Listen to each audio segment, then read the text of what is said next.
ma'am ngasi makeup se ko yam lai ta to do ni ko adu di horasi ahan bada ko skin care do jare makeup haudu mamang da skin prep to view ke te ni habada cleanser toner and moisturizer ko adu gi matung da makeup hoba yare aina hoji loriba kano se primer se inside cosmetic ki 3 in 1 primer ni si se habadi khara zum affordable loiba da ko yam no hongba primer ni hai tare primer tay lo matung da ipisum amuk yekchore primer ga foundation gi marak tanga khak gap tham ngani abako adigi manung duka pisum ye hoba yai pisum som gi mai gi chana bamong da ko sum yekpiro pisum du myam hoi aigi mai shape gi matung ni na ko chana ba gi matung ni yekpiu adu adi hena muk pajaga heli aduga ma'am aina ngasi tei riba moisturizer lo ko Pond's ki super light moisturizer ne abako aina product hai sing je ko maram di sum video da comment da sum highway abako ingonda product su sum hara chat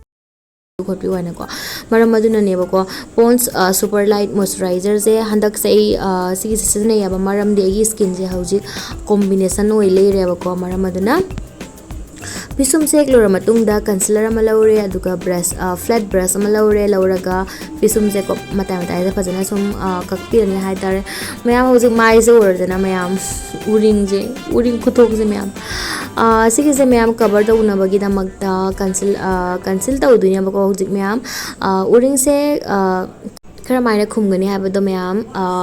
aikona technique ani khak sinaba yaibako amana color correcting tawibako amana conceal tawibako aina hoji tawdesna conceal tawbako conceal taw baibisna mayam aikogi skin tone asidagi amamba color ko dark ocean ba color mushan ba color lawdune bako aduga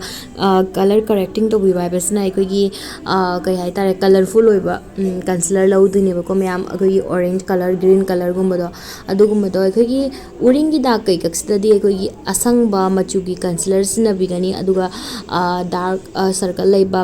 mama adudana aikogi orange color sina bigani hojing myam conceal tawna loijare ado yengo uringi dark duk myam do ko loina khumgre bako aduga ma'am हौजगन तौरिजना को अखोगी सुमाइना खना conceal तौरो मतुंग दा direct अखनो foundation थाजन बता आरगदी अखोगी foundation colour रो change तौरकनी मुसलकनी मरम दी अखोइना conceal तौगिबा colour से अखोगी स्किन टोन असतगी डार्क ओशन बा कलर ने अबको मरम अदुना अदुगी दो फिक्स तौनबगी दमकता को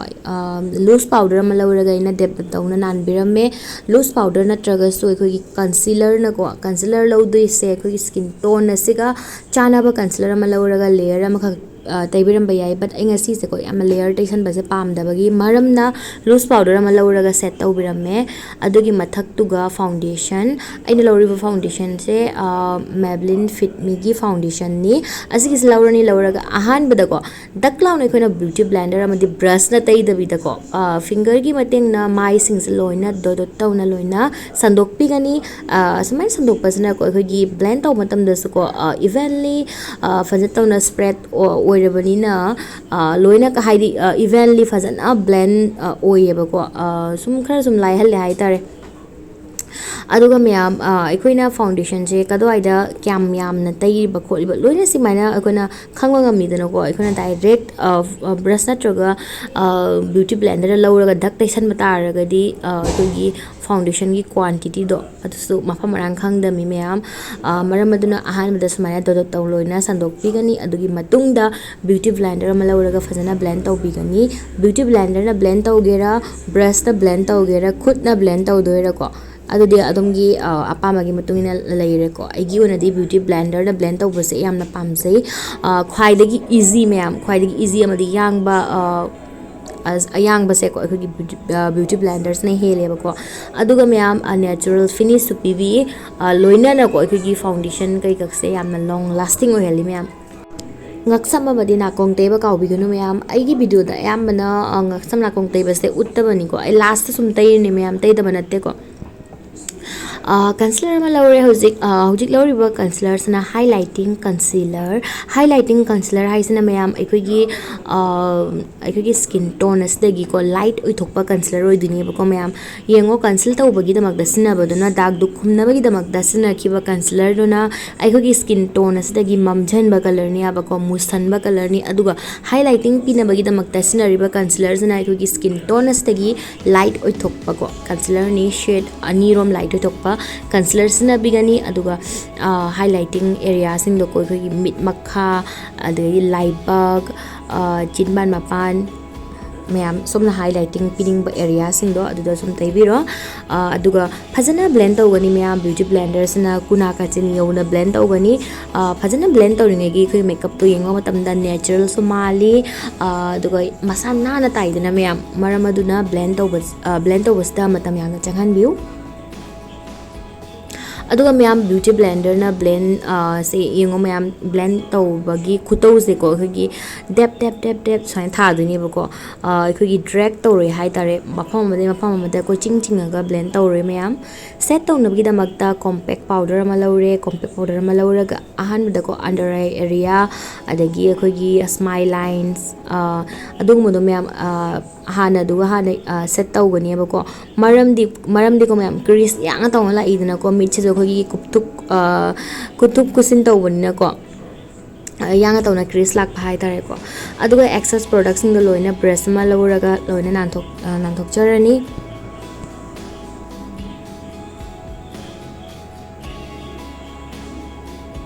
powder na set tawbasina mayam ekigi makeup se henamu long lasting ohengani aduga khar smooth cho ohen bai tare mai se ko mayam blush contour karga thar lakchare ko mayam maram dei video samam mani aba ko contour karamna thagani dogi video lo samam mani maram aduna mayam contour blush thaba dodi ucharaktre ko mayam already ena video hapchagar me dogi ko eye makeup se amna line to duni adu ngasigi eye makeup se ko ai ko mid se am lau thok pa malan bai makeup ni mayam sum video se yengbiyu khetna ba se sum ugani ko ahan badaina lori se sigi se mars ki lip and eye pencil ni ba ko sigi se aikona lip liner oina lipstick oina amadi aikogi eye ko eyeshadow eyeliner almaya dum sina ba ya ba product ni ba ko mayam ahan bada pink colors lauraga smaina eyeliner oina ye aga ko brush lauraga ko aigi se mayam khajitang mathak ta wing smain tawna wing liner je smain tawna wing khajitang chingat pire aduga aina hoji tawribasana ko eyeshadow pink color gi eyeshadow ma lauraga aina hojik pencil yakibasidi khoi creamy oiba habadi cream product ni ko mayam pencil khoi mayam eyebrow khangde id kajal khangde adagi khoi lip liner khangde se khoi cream gi form da la idana ko maram aduna sigi je khoi mid se khoina kupsin tawbo matam da ko kan to ka transfer oigani abako maram aduna sigi se set tawna bagi da magta pack to bina bagi da magta ko khoi eyeshadow ko pink color gi chapana ba eyeshadow machu ma lauraga phajana set to bire me ko mayam habadi mafam sigai leng dana ba ko long lasting so oina ba hausi highlighter ma lauraga inner corner aduda ko inner third pose maina highlighter hapirame ko adugi matung da ina hausi lori se liner eyeliner ko black eyeliner se lauraga smai tawna chingbiram yekpiram gani ma'am double ka ye ino khalam gani ko ma'am sumi yango sigi se smai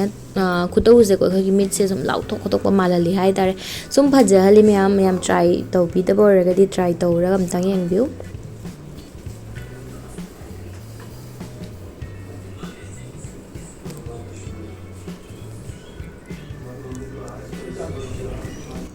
aduga mayam eyeliner se ko khagi inner corner rom da khachitang extend to bigani abako mayam sigi sana mayam khagi mid se pa matam da khagi mid se khachitang sangdok pa ko sangdo mina automatically lauthok ko samale mayam yengo ai ahan bagi mid to ga hauzik eye makeup se tor magi mid to ko aduga mayam ai mid mathak ta ko eyeliner ꯌꯦꯛ ꯂꯣꯏꯔ ꯃꯇꯨꯡꯗ ꯃꯤꯠ ꯃꯊꯛꯇ glitter ꯍꯥꯞꯄꯦꯕꯀꯣ only center ꯗꯀꯣ middle of the lid ꯑꯗꯨꯗ ꯑꯩꯈꯣꯏꯒꯤ pink color ꯒꯤ ꯀꯣ glitter ꯂꯧꯔꯒ ꯍꯥꯞꯆꯒꯤ ꯃꯌꯥꯝ sorry ꯑꯗꯨꯒꯤꯗꯣꯀꯣ ꯚꯤꯗꯤꯑꯣꯁꯦ ꯑꯣꯟ ꯇꯧꯔꯝꯗ꯭ꯔꯦꯕꯀꯣ ꯃꯔꯝ ꯑꯗꯨꯅ ꯑꯩ ꯎꯠꯆꯕ ꯉꯝꯖꯗ꯭ꯔꯦ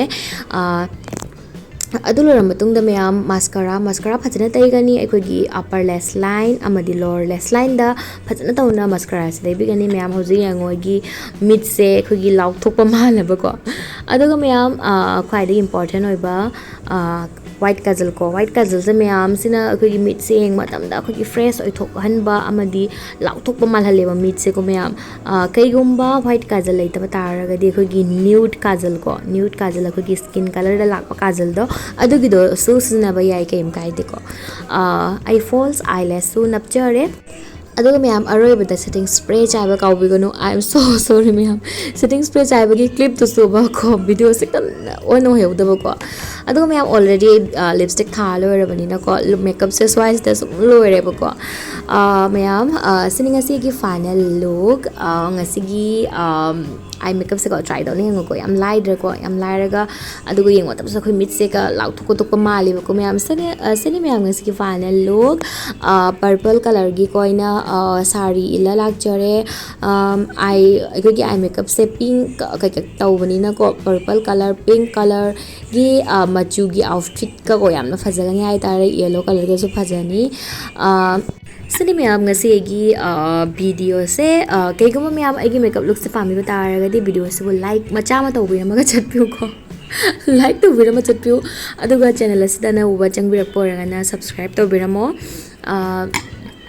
ꯚꯤꯗꯤꯑꯣꯁꯨ ꯃꯌꯥꯝ ꯁꯦꯌꯔ ꯇꯧꯕꯤꯌꯨ ꯀꯣꯃꯦꯟꯗ ꯍꯥꯏꯕꯤꯔꯝꯃꯣ ꯑꯦꯅꯤ ꯁꯖꯦꯁꯟ ꯍꯪꯅꯤꯡꯕꯗꯨ ꯁꯨꯝ ꯍꯪꯕꯤꯔꯝꯃꯣ ꯃꯌꯥꯝ ꯉꯁꯤꯒꯤꯗꯤ ꯚꯤꯗꯤꯑꯣꯁꯦ ꯃꯇꯥꯡ ꯑꯁꯤꯗ ꯁꯨꯝ ꯂꯣꯏꯁꯤꯟꯖꯔꯒꯦ ꯕꯥꯏ ꯕꯥꯏ